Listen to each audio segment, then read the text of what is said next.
देखिए, संयोजी ऊतक या connective tissue,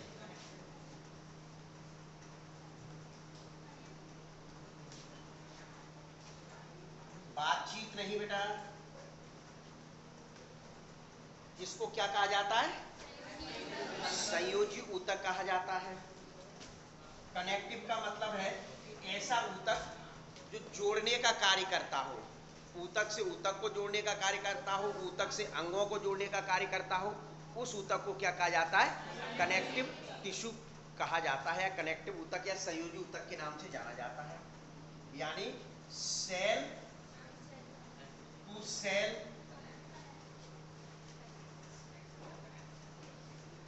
tissue to organ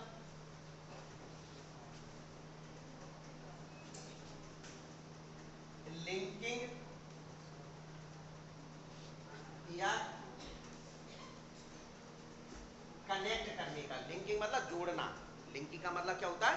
जोड़ने का कार्य मुख्य रूप से इस ऊतक के द्वारा किया जाता है, पहली चीज। दूसरी चीज मैंने क्या बताई थी? मोस्ट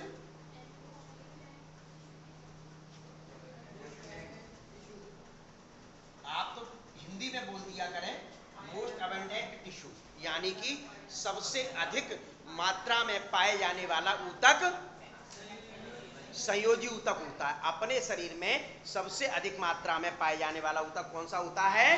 संयोजी ऊतक होता है। तीसरी चीज, वाइडली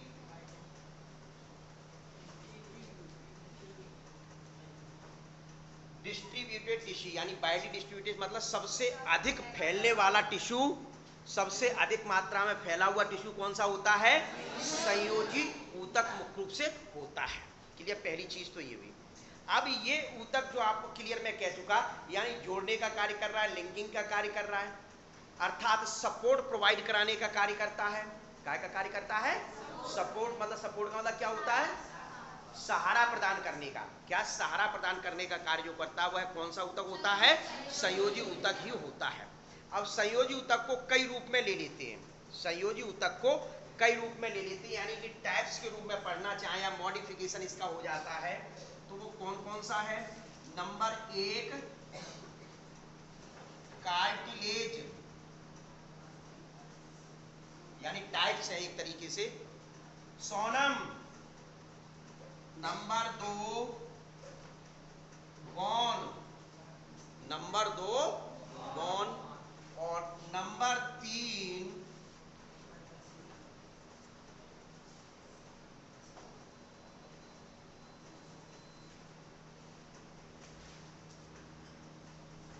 ब्लड।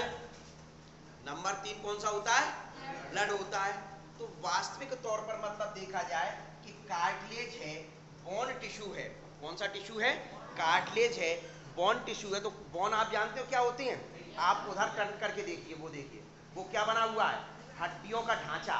वो क्या है? उधर देख लो, उधर एक बार देख लो, चलो हड्डियों का ढांचा है वो है हड्डियों का ढांचा। तो स्वाभाविक है ये हड्डियों का ढांचा वो क्या है? संयोजी ऊतक ही है। फिर आपका उपास्थि कौन सा होता है? उपास्थि क्या होती है? मतलब इसको कार्टिलेज को क्या कहा जाता है? उपास्थि। क्या कहा जाता है? उपास्थि के नाम से जाना जाता है। इसको किसके नाम से जानते हैं? हड्डी। कौन को क्या कहते हैं? हड्डी। और ब्लड को तो आप जानते ही हैं, ब्लड को तो आप जानते ही, खून कहा जाता है। क्या कहा जाता है? खून के नाम से जानते हैं। तो कोई पूछ रहा है क्या? देखिए, तो स्वाभाविक है कि ये आपके पीछे रखा हुआ ये क्या है? बहुत कठोर बनी हुई है हड्डियां हैं। अब कार्टिलेज कहाँ होती है? इन हड्डियों के बीच में, इन हड्डियों के बीच में मुख्य रूप से जो पाया जाता है ऊतक वह कौन सा होता है? उपास्थि ऊतक होता है। वह ऊतक कौन सा होता है? उपास्थि ऊतक होता है। अब दो हड्डी को आप ले लीजिए और इस प्रकार से खींचिए, इस प्रकार से, तो क्या करेंगे? वो हड्डियां घिस जाएंगी कि नहीं घिसेंगी? अब पता चलो कि देखिए आप जिस हाथ से ज्यादा वर्जिश कर रहे हो वो हाथ छोटा रहेगा, वो एक हाथ बड़ा रहेगा, या चल रहे हो तो इनके बीच में घर्षण, फ्रिक्शन को, दो हड्डियों के बीच में घर्षण को रोकने के लिए जो ऊतक पाया जाता है वह कौन सा होता है? उपास्थि ऊतक होता है। वो कौन सा ऊतक होता है? उपास्थि ऊतक होता है। यदि जो यहाँ नॉनवेज खाते होंगे, बकरे को खाते होंगे, मुर्गे को खाते होंगे, तो वो अच्छी तरीके से जानते होंगे कि हड्डी को पकड़ के खाते तो वो चबाते तो उसके ऊपर मुलायम सा एक भाग होता है, वो चबाया जाता है। पेशियां अलग होती हैं और कैप के ऊपर रूप में रहता है। ये देखिए,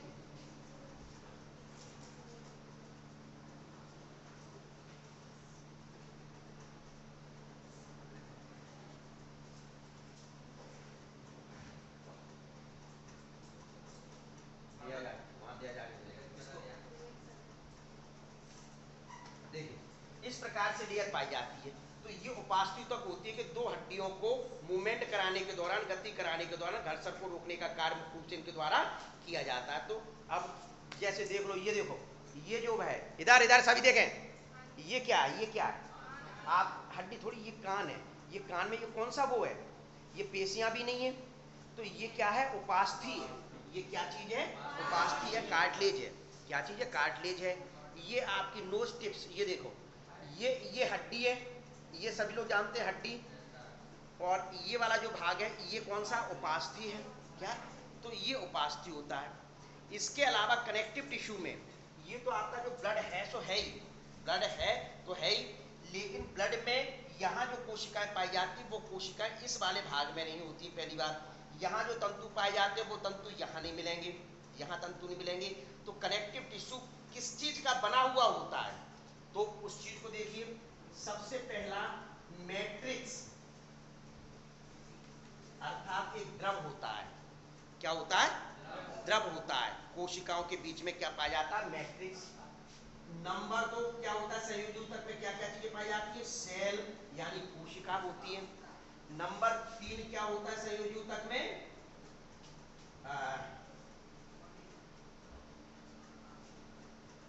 फाइबर यानी तंतु। इनको लिख लीजिए, पहले हिंदी में लिख लीजिए, जल्दी जल्दी जल्दी लिख लीजिए हिंदी में। मैट्रिक्स यानी द्रव,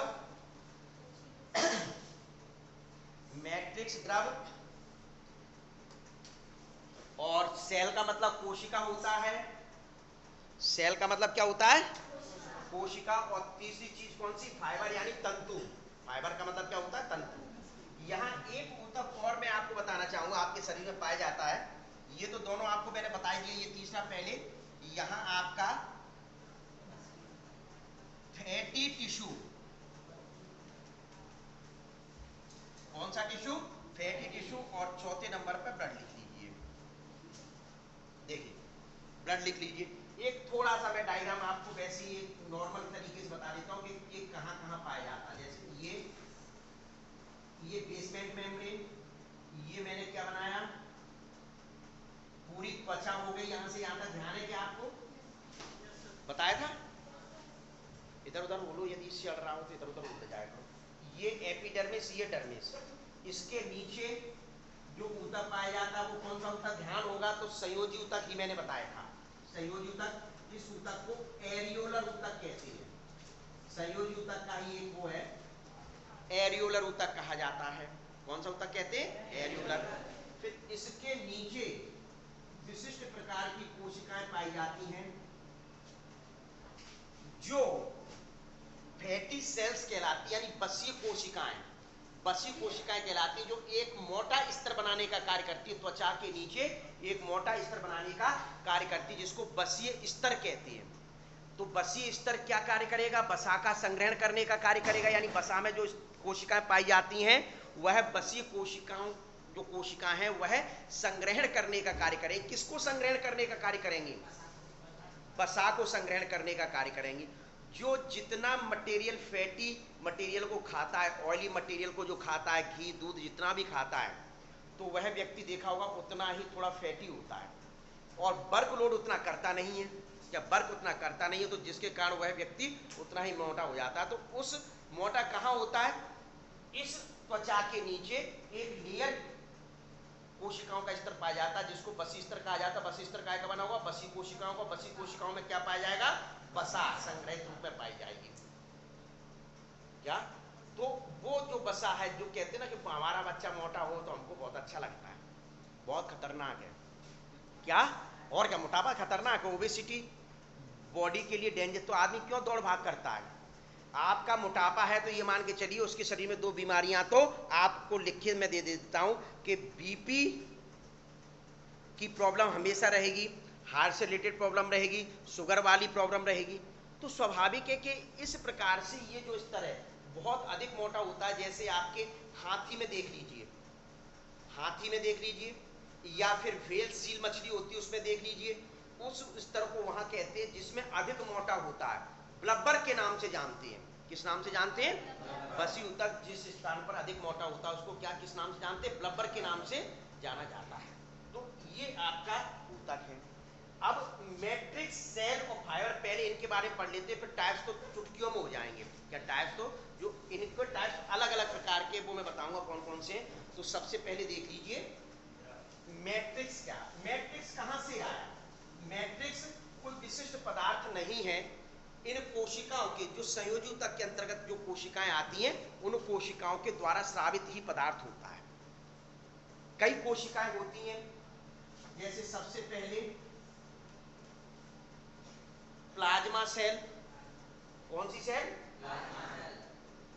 इधर मैं बताता हूं, प्लाज्मा सेल हो गई। दूसरी फाइब्रो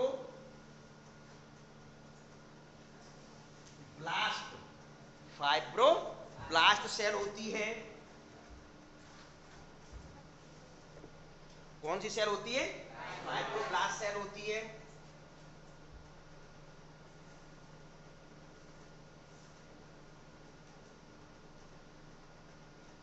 हिस्टियोसाइट्स सेल्स होती है। कौन सी सेल? हिस्टियोसाइट सेल होती है।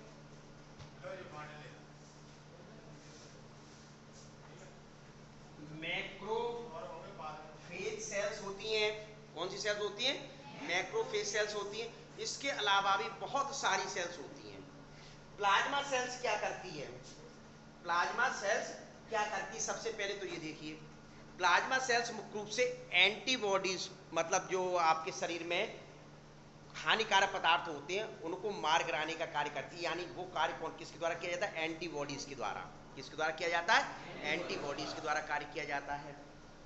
फाइब्रोब्लास्ट सेल जो रहती हैं, एक तो तंतु, अभी मैंने कहीं लिखा था मिटाल दिया, नहीं ये लिखा हुआ है, फाइबर को स्रावित करने का कार्य किया जाता है फाइब्रोब्लास्ट के द्वारा।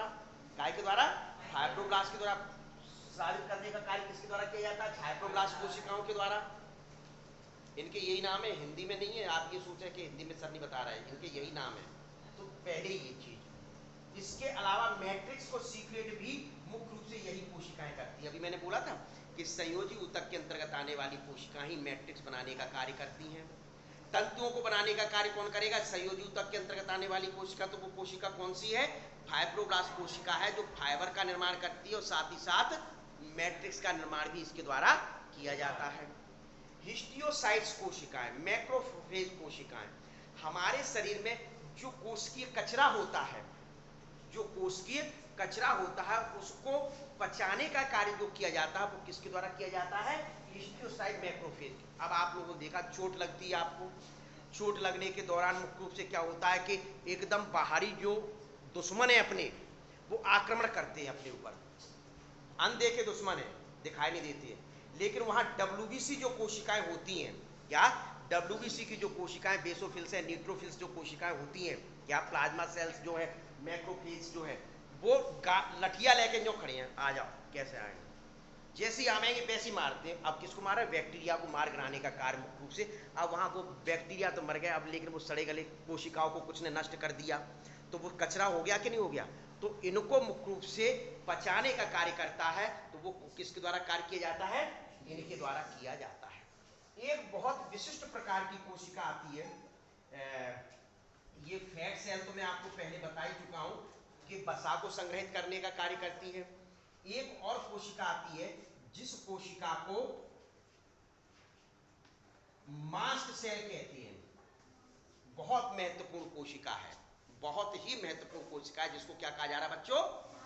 मास्ट सेल के नाम से जाना जाता है। ये जो मास्ट सेल कोशिका में महत्वपूर्ण क्यों कह रहा हूं? देखिए, एक पदार्थ हेपेरिन इसके द्वारा सीक्रेट किया जाता है, स्रावित किया जाता है। इनके हिंदी में नाम नहीं बेटा, ये ध्यान कर लेना, मैं बार बार इसी वजह से बोल रहा हूं। हेपेरिन, दूसरा सेरोटोनिन। क्या दूसरा कौन सा साबित किया जाता है? सेरोटोनिन। और एक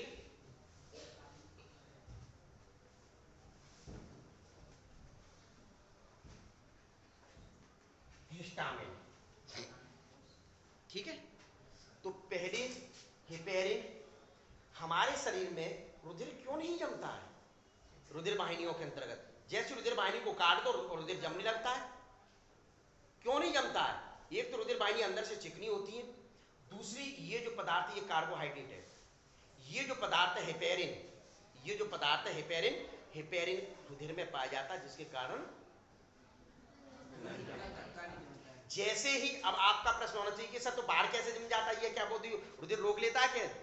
लेकिन ये वहां बाहर जैसे आता है तो ये निष्क्रिय हो जाता है, यानी इसका कार्य करना ये बंद कर देता है।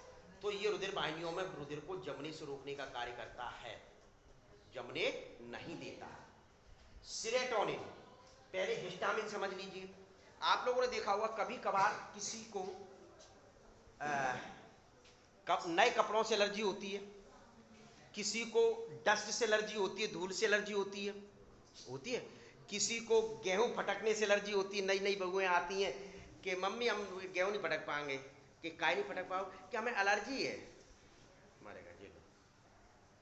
तो स्वाभाविक है कि क्या है, या फिर कभी कभार क्या होता है कि डॉक्टर आपको मेडिसिन देता है और वो मेडिसिन के साथ आप देख लेना कोई कॉम्प्लेक्स दे देता है साथ में, या कुछ मल्टी विटामिन वगैरह दे देता है। क्यों दे देता है? क्योंकि रिएक्शन ना करे। आप देखते हैं कि कभी कभार कोई ड्रग्स अपनी बॉडी को सूट नहीं करती है, तो उसके कारण क्या होते हैं कि लाल लाल दाने पड़ जाते हैं। तो वो क्या है, वो आपको दवाई बंद करने का एक इंडिकेशन दे रही है बॉडी कि आपको कोई ना कोई ड्रग्स सूट नहीं कर रही है। में तो 4 प्रकार की ड्रग्स, अब कैसे पहचानोगे? तो डॉक्टर आपको बता देगा कि क्या क्या कंडीशन है। तो स्वाभाविक है वो क्या हुई, उस दवाई से एलर्जी है। भैया देखो मुझे एलर्जी है, मतलब कहते ना है कि तू दूर रह, तो एलर्जी है क्या? जो थोड़ी वो अंदर घुस हो जा रहा हो अपने, मतलब कि आप उसको पसंद नहीं कर रहे हैं तो उसको भी एलर्जी कह देते हैं। लेकिन अपने शरीर में जो केमिकल्स प्रवेश करते हैं, या कोई दवाई प्रवेश कर रही है, या किसी प्रकार की डस्ट प्रवेश कर रही है, तो उसका जो इंडिकेशन मिलता है उस दौरान एक पदार्थ स्रावित होता है जिसको हिस्टामिन कहा जाता है। तो ये दाने बनाने का कार्य अपने शरीर में कर देता है, जिसके कारण ये इंडिकेशन हो जाता है कि भैया इस पदार्थ से एलर्जी है, तो ये दूर हो जाओ। तो वो हिस्टामिन कार्य करता है। सेरोटोनिन, सेरोटोनिन बीपी को, ये काय का एरो है? बढ़ाने का। समझदार है बच्चे सभी। ये काय का एरो? बीपी का, यानी ब्लड प्रेशर को बढ़ाने का कार्य करता है। ब्लड प्रेशर कैसे बढ़ेगा? स्वाभाविक है ब्लड प्रेशर, ये कोई ब्लड वेसल्स है, ये ब्लड वेसल्स यानी रुधिर वाहिनी, रुधिर वाहिनी, इस रुधिर वाहिनी को सक्रिय करने का कार्य करता है। सक्रिय मतलब जितनी गुहा चौड़ी थी सक्रिय कर दी, तो जिसके कारण क्या होता है कि ब्लड प्रेशर बढ़ेगा। तो इस वजह से मैंने ये कहा कि मास्ट सेल आपके लिए बहुत ही महत्वपूर्ण है। मास्ट सेल आपके लिए बहुत ही महत्वपूर्ण है। ये आपके क्या हो गए? मैट्रिक्स और सेल। अब आता है, पहले ये नोट डाउन कर लीजिए जल्दी से, देखिए मिटा दूं जल्दी, मिटा दूं अंजलि?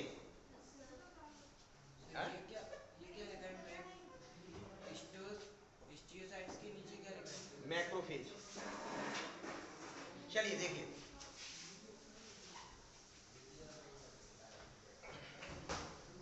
अरे बामें कर लियो। अब आता है आपका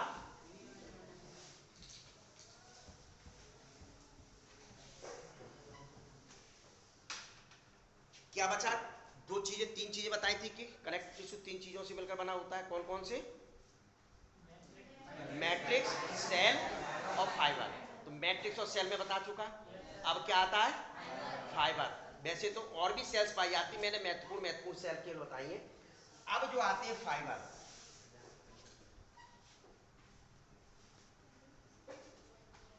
फाइबर को हिंदी में तंतु। ये 2 प्रकार के फाइबर पाए जाते हैं। कितने प्रकार के? 2 प्रकार के फाइबर पाए जाते हैं। नंबर 1, अब चलो जी ना लिखो, पहले कोलेजन और number 2 elastin. Number 1, number 2 Hindi में ही नाम है। वैसे दृढ़ तंतु कहा जाता है, इसको लचीला तंतु कहा जाता है। इसको दृढ़ कहते हैं, इसको लचीला तंतु कहते हैं। तो ये जो कोलेजन तंतु जो है, कोलेजन फाइबर है, फाइबर तो लिखा ही ऊपर तो क्लियर हो रहा है। तो जो कोलेजन फाइबर होता है वो कोलेजन नामक प्रोटीन का बना हुआ रहता है। कोलेजन फाइबर जो होता है वो कोलेजन नामक प्रोटीन का बना हुआ रहता है। ये बंडल्स के रूप में पाए जाते हैं और ब्रांच अशाखित होते, मतलब ब्रांचेस मान के चलो, अशाखित होते हैं। अब ये प्रोटीन जो होती है, कोलेजन जो प्रोटीन होती है वो कैसी होती है? वो व्हाइट कलर की होती है। कैसी होती है? व्हाइट कलर की होती है। इस वजह से इनको पहले मैं जो लिख रहा था व्हाइट कोलेजन फाइबर के नाम से जानते हैं। ये ऐसे स्थान पर पाए जाएंगे जहां कठोरता नजर आए, कठोरता नजर आए वहां मुख्य रूप से पाए जाते हैं। तो ये क्या है? टेंडन को बनाने का कार्य करते हैं। ये क्या बनाने का कार्य करते हैं? टेंडन। अब टेंडन क्या कार्य करता है? बहुत महत्वपूर्ण शब्द है। टेंडन को आप बिल्कुल जितना गहरा कर सकते हैं कर लीजिए। टेंडन क्या कार्य करता है कि muscles to bone, MTB, MTB को लिख लो, muscles to bone, muscles to bone, muscles to bone, यानी पेशियों को हड्डियों से कनेक्ट करने का कार्य करते हैं।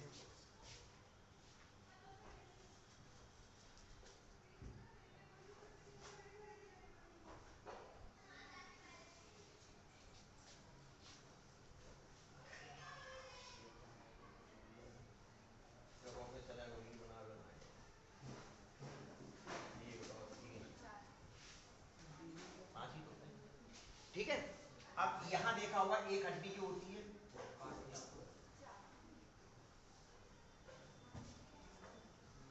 दो हड्डियां यहां होती है, मैं एक ही बना रहा हूं केवल। अब ये जो हड्डी है, ये हड्डी ह्यूमरस कहलाती है। ह्यूमरस ऊपर बताऊंगा, एक दिन कंकाल बताऊंगा आपको, टेंशन ना लें। और ये रेडियोल्ना कहलाती है, ये वाली। तो अब ये ऐसे है, ये ऐसे कैसे हो जाती है? ये ऐसे है तो ये कैसे हो जाती है? तो स्वाभाविक है कि यहां जो पेशियां पाई जाती हैं, ये क्या है? पेशियां, मतलब मसल्स। ये हाँ, मुर्गा कौन खाता है? बकरा कौन खाता है? जी मोड़ी हाथ खड़ी कर लो, हाथ जो करो ना, कोई बात नहीं है। देखिए कोई लड़का नहीं, बहुत अच्छी बात है, कोई गलत बात थोड़ी है। देखिए ये भी एक एनवायरनमेंट को बैलेंस बनाए रखने के लिए है, ऐसा नहीं है। तो हड्डियां पेशियों से जुड़ी हुई हैं। अब क्या मैं पेशी लेकर यूं कर लूं? जो पेशी अलग है क्या? इतनी मजबूती से कैसे जुड़ी रहती है? तो मैंने क्या बोला? मसल्स, ये वाला भाग हो गया, इनके जो किनारे वाले भाग हैं वो क्या कहलाए? यहां ना करते हुए यहां लाता हूं, इस पेशी ऐसे, ये कैसे? यानी अब इसको खींचना है तो ये ऐसे आएगा, यहां पेशी बनी है ऐसे, ये जुड़ी है, ये जुड़ी रहती है। ऐसा थोड़ी है कि हड्डी से वैसे ही कर लोगे, खींच लोगे, हड्डी से अलग फाइबर कर दोगे। घर पे करके देख लेना। इसमें बहुत से स्टूडेंट खाते होंगे लेकिन शर्म के मारे नहीं बता रहे हैं। तो स्वाभाविक है कि ये टेंडन के द्वारा मसल्स बोन से जुड़ी रहती हैं। टेंडन के द्वारा मसल्स बोन से जुड़ी रहती हैं। दूसरी आती इलास्टिन फाइबर। इलास्टिन फाइबर क्या होते हैं? ऐसे फाइबर जो इलास्टिन प्रोटीन के बने होते हैं, इलास्टिन प्रोटीन के बने होते हैं, उनको कहा जाता है इलास्टिन फाइबर। और ये जो इलास्टिन प्रोटीन होती है वो येलो कलर की होती है, इस वजह से इसको येलो इलास्टिन कहा जाता है। ये जो है ये बोन टू बोन, इसको यहां यही ले लो। अब बोन टू बोन कैसे? देखिए एक बोन ये, दूसरी बोन ये इस प्रकार से। कैसे? देखो ये ऊपर जा रहा है, ये जो कहते हैं हड्डी, ये लिगामेंट, इनको लिगामेंट्स कहा जाता है। इनके क्या बने होते हैं? लिगामेंट्स। बेटा ध्यान रखना, लिगामेंट। ये ऐसे हाथ इसको अपने ऊपर ला रहे हैं, लिगामेंट जो कहते हैं नहीं मैं भी तो दृढ़ हूं, तो मुझे क्यों लचीला समझ रहे हो, मुझे क्यों मतलब कमजोर समझ रहे हो, तो वैसे ही हड्डी की डिस्प्लेसमेंट हो जाएगी। क्यों? क्योंकि जब इसको इस स्थिति में यूं हाथ लाएंगे तो ये पीछे वाला यदि इलास्टिक नहीं होता तो खिंचाव होता, और खिंचाव होता तो आप धागे को तोड़ोगे, इलास्टिक रबड़ तो खिंचती चली जाती, देखा होगा खिंचती चली जाती कि नहीं खिंचती जाती, लेकिन धागे से वहां कुछ चीज को खींचने का कार्य करो तो धागा टूटेगा कि तो कठोर है, लेकिन इलास्टिक क्या है आपकी मुलायम है, तो वो क्या होती है खींचती है। तो ऐसे ही मुख्य रूप से क्या होता है जब इसको यूं खींचते हैं तो ये इलास्टिसिटी पाई जाने के कारण, लचीलापन पाए जाने के कारण खिंचता चला जाता है, और नहीं तो ये टूट जाता है। तो ये कौन सी चीज है आपके टेंडन एंड लिगामेंट। टेंडन काय के बने होते हैं, टेंडन काय के बने होते हैं व्हाइट कोलेजन फाइबर के, व्हाइट कोलेजन फाइबर के। ये क्या कार्य करते हैं, पेशियों को हड्डी से जोड़ने का कार्य, मसल्स टू बोन, एमटीबी से ध्यान रखना। और लिगामेंट्स क्या होते हैं, लिगामेंट्स क्या होते हैं, इलास्टिक प्रोटीन के बने हुए रहते हैं जो लचीले होते हैं और हड्डियों को हड्डियों से जोड़ने का कार्य। क्लियर? तो इतना आपको कायम पढ़ना है फाइबर्स में। वैसे एक फाइबर्स और है जो आपकी किताब में नहीं दिया हुआ, रेटिकुलर फाइबर होता है। क्या? जो रेटिकुलिन प्रोटीन का बना हुआ रहता है, रेटिकुलिन प्रोटीन का बना हुआ था, उसको रेटिकुलर फाइबर के नाम से जाना जाता है। तो इतना आपको कायम पढ़ना है। कनेक्टिव टिश्यू के बारे में पढ़ना है। अभी प्रकार रह गए कनेक्टिव टिश्यू के, ये ध्यान रखना, प्रकार रह गए। प्रकार कौन कौन से होते हैं, loose connective tissue, dense connective tissue और specialized connective tissue. Loose connective tissue, dense connective tissue और स्पेशलाइज्ड कनेक्टिव। लूज का मतलब जानते हो, ढीला, डेंस का मतलब घना, मतलब टाइट, और स्पेशलाइज्ड मतलब विशेषीकृत। इतना तो आप समझ गए, 2 महीना और टिक जाओगे तो पूरी समझ जाओगे। तो स्वाभाविक है ये 3 प्रकार के। लूज में कौन कौन से आ जाता है, एरियोलर, अभी मैंने ध्यान स्किन बताया था, उसके नीचे एक ऊतक बनाया था, क्या, एरियोलर ऊतक जो होता है वो काय का होता है, लूज कनेक्टिव टिश्यू। एडिपोज बताया था अभी, बसी ऊतक, बसी ऊतक, तो बसी ऊतक काय का होता है, आपका यही ऊतक होता है लूज कनेक्टिव टिश्यू। क्या होता है, लूज कनेक्टिव टिश्यू, कल मैं डिटेल में बता दूंगा। और इसके अलावा dense connective tissue, dense connective tissue में रेगुलर और इर्रेगुलर फाइबर पाए जाते हैं, रेगुलर और इर्रेगुलर फाइबर पाए जाते हैं। और आपका फिर स्पेशलाइज्ड टिश्यू होता है। स्पेशलाइज्ड टिश्यू में ये बताया जाता है कि ब्लड और लिम्फ आ जाता है, ब्लड और अपने शरीर का जो तरल पदार्थ है तो ब्लड और लिम्फ ही है, तो ये मुख्य रूप से आ जाते हैं। विशेष ध्यान रखना है कि ब्लड में ना तो तंतु पाए जाते हैं, क्या ब्लड में तंतु नहीं पाए जाते, ब्लड अलग ही प्रकार का है, मॉडिफिकेशन। तो इस वजह से उसको क्या कह दिया, विशेषीकृत ऊतक के नाम से जाना जाता है। अब किसी को कोई क्वेश्चंस करना तो पूछ ले, नहीं नेक्स्ट जो ये 3 टाइप्स बताए उनको मैं कल बताऊंगा। एनीबॉडी कोई क्वेश्चंस, किसी को पूरा समझ में क्लियर, नहीं बाद में जो कहो।